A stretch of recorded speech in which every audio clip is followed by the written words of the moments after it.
So we're really excited about the upside potential of Soledad, and we think that it's going to be a major discovery that's going to turn into a very significant producer someday.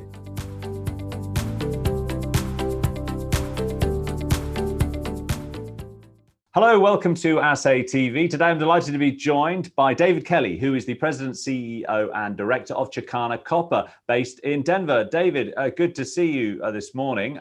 If you could start things off by giving us a little sort of intro maybe to your Soledad copper gold silver project down there in Peru. A big discovery. What have you found so far? Sure, Leo. We've been active since 2017 on this project. We made a very exciting discovery that was announced in 2017. We've drilled over 45,000 meters since the start, and we've discovered 7 very strongly mineralized tourmaline breccia pipes. We have many more targets to test. We're just really getting started with the exploration. But we found high-grade copper, gold, and silver hosted in these tourmaline breccia pipes with really spectacular grades in all 3 of the metals. And over 100 targets you're working your way through, yeah? Yeah, there's 110 total targets on the property. The breccia pipes occur above an intrusion at depth, and they're in a very tight cluster. So, we're at the point where we're testing the really obvious targets. These are breccia pipes that are sticking out of the ground. They're very obvious features. You can stand on them, you can sample them, and those are the kind of targets that have yielded really great results for us so far. We've also found a blind breccia pipe, and that's simply referring to a breccia pipe that you can't see at the surface. It doesn't crop out at surface, so it's blind to your traditional exploration techniques. And that's a really exciting point for us too, because we know if there's one blind breccia pipe on the property, there's most likely going to be many more of those as well. And what sort of grades are you hitting in these pipes? Well, some of the pipes average over 1% copper, 2 grams gold, and 50-60 grams silver type of thing for about a 3% copper equivalent grade. But within these breccia pipes, we see some really spectacular grades, localized zones that have massive sulfides. We've hit over 17% copper, we've hit over 42 grams gold, and we've hit over 5 kilograms of silver, and individual sample intervals within the drill core. And you've been doing some recent drilling activity at Huancarama and Paloma East. Tell us a little bit about what you found there, some of your recent results. Yeah, so Paloma East and West, there's 2 targets there in the Huancarama breccia complex. Those were 3 new targets we started testing in August of last year, and they quickly became 3 new discoveries that we had announced, in addition to 4 previous discoveries that we've done quite a bit of drilling on.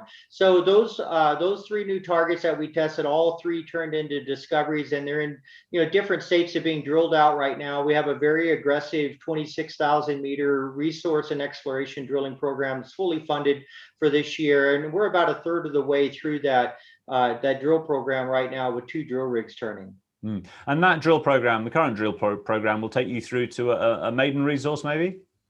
Yeah, we're calling it the phase 1 resource. And the difference there is that, sometimes when you come out with an inferred resource, it's a rough estimate. Then you come in and you refine that estimate and you upgrade the confidence, take it to measured and indicated, and down that path towards, a resource that can be developed.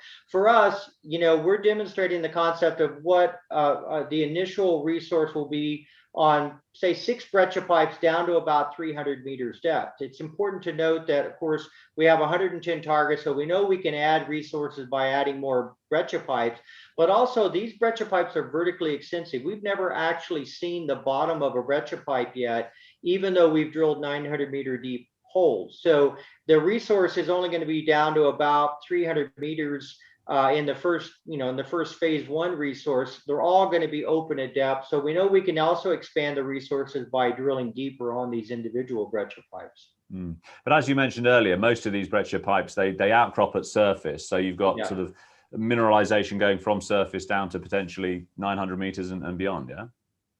Yeah, I mean, it's they're in various states of the depth that they've been drilled. What we found is that from an exploration standpoint, you can drill quite deep holes, but from a resource drilling standpoint, you're really better off going underground and doing the deeper resource drilling from underground. It's a much more efficient and effective way to do the resource drilling.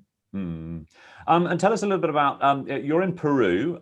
They've obviously, that the pandemic has hit Peru pretty hard. How have you managed to sort of keep things going during this period? Well, initially when Peru, their initial reaction to the pandemic was really to shut everything down. All industries were shut down, and the government of Peru quickly realized that mining was a really critical industry to restart from an economic standpoint. It's one of the really important economic drivers of Peru's economy, and they worked hard to get the mines restarted, to get exploration companies back working. And when we came back to restart our program, it was with a lot of thought, a lot of effort from our contractors and our people to make sure that we could do it and keep people safe. One of the things we did is we put in a standalone camp on our project, and we have a project that's only 4 kilometers from a local community where we spend a lot of time and money and effort and focus on that community. And it was real convenient for us to rent houses and stay in that community, but we felt that it was important to have a standalone camp just so that we could maintain isolation and for the community's health as well as the health of our employees and contractors. Absolutely. And obviously your sort of community relations within the Ancash region, yeah? Very important for the company. Yeah, and that's critical in any mining project. I mean, community relations and your social engagement is absolutely key to the success of any project. It really doesn't matter where you're at. That's got to be a critical thing for any company. We're fortunate that Ancash is a premier mining province in Peru. Mining in Peru obviously is well established. It's the second largest copper and silver producer in the world. Multiple world-class mines in operations. All the major mining players are in Peru, but Ancash in particular is notable because it has the Antamina mine, which is Peru's largest mine, and it also has the Piorina mine, which is just 35 kilometers to the north, another world-class mine operated by BRECCIA. So those two mines in particular really help put Ancash on the map in terms of a mining province within Peru. Infrastructure is second to none. There's great public road network. There's grid power. There's lots of hydroelectric power in Peru, so there's lots of clean energy. And importantly, there's communities that are familiar with and accustomed to mining, and they benefit from the presence of mining. And then, of course, mining benefits from the presence of communities that support mining. Turning to the sort of corporate side of the business, you've had a recent sort of shift in the management team, so to speak. Yeah. Doug Kerwin has retired from the company, replaced by Doug Silver. I mean, Yeah. two legends in the industry. Tell us a little bit about what the sort of transition from one Doug to the other means for the sort of development of the company. Yeah, it's really, I have to say from a personal standpoint that having the opportunity to work with Doug Kerwin has really been phenomenal. I met Doug on a field trip 22 years ago, and immediately was impressed by his enthusiasm for geology. He's insatiable when it comes to geologic information. He's always, even today, he's expanding his knowledge in every possible way with respect to geology. So to have the opportunity to work with Doug, and he's a renowned expert in these tourmaline breccia pipe systems, so he absolutely was the perfect person to get the company started in the right direction with respect to understanding these mineral deposits and also how to explore and drill them out. And that's really paid big dividends for us and our exploration team. At the same time, Doug was, he's involved in a lot of different projects, and he really felt that his contribution to the company had been made in the exploration phase, which got us to where we're at now. And he wanted to step down and focus his attention on some of the other projects that he's working on.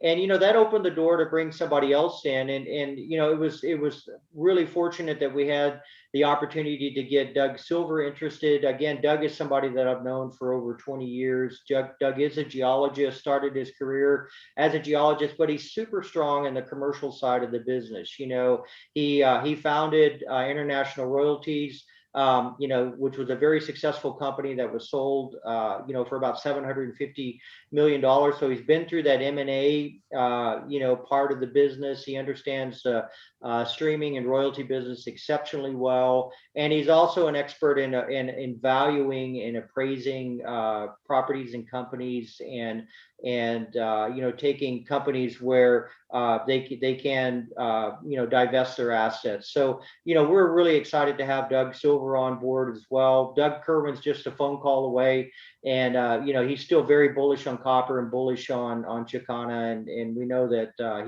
he's a supporter of us that'll always be there. Fantastic. And so what are the sort of key milestones you're looking to achieve in 2021 then? What should we be looking out for? Well, we're drilling 24/7 with the 2 drill rigs. We're getting great production out of these 2 rigs. We get about 3,000 meters per month, which is really excellent. It speaks to not only the quality of our drilling contractor, but also the quality of the rock we're drilling. These are very young breccia pipes. They're not all busted up and faulted and folded and complicated. The breccia drills out really, really well. We get shifts of over 100 meters production per shift, and that's really spectacular. So we're going to keep focusing on the drilling. The resource drilling is going exceptionally well, and then the big threshold for us this year is to get the phase 1 resource out that, as I mentioned, will really demonstrate the concept of taking these breccia pipes from, say, 0 to 300 meters depth. We'll probably have about 6 breccia pipes in the phase 1 resource estimate, and that's going to be a demonstration of what the economic potential of these breccia pipes can be. And then, of course, the obvious thing is how many more targets do we have to test? How many breccia pipes can we add to future phases of the resource expansion with time? And we also have the depth extent of these breccia pipes to consider as well. So we're really excited about the upside potential of Soledad, and we think that it's going to be a major discovery that's going to turn into a very significant producer someday. Excellent. Well, keep those drill bits turning and keep those results flowing, and we look forward to seeing the news as it emerges. But thank you very much, David, for joining us today to tell us about Chakana Copper. Absolutely. Thank you, Leo. Thanks.